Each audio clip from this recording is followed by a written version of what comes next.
Good morning, my dear respected principal ma'am, my teachers, and my dear friends. Today I am going to recite a poem. My poem name is Five Golden Words. When you want something,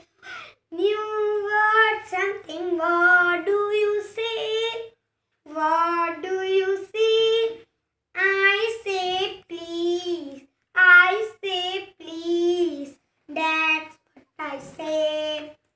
That's what I say. When you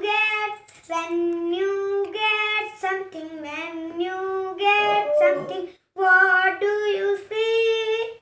What do you say? I say thank you. I say thank you. That's what I say.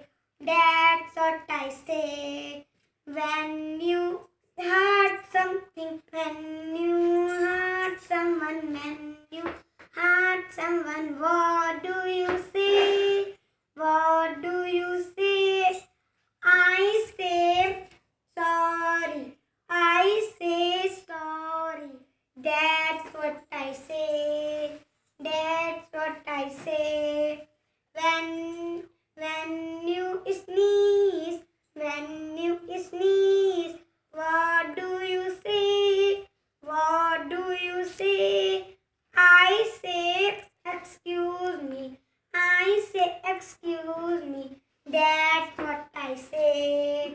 That's what I say. When you want to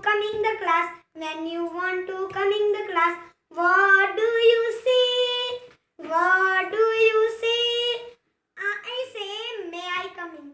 I say may I come in. That's what I say.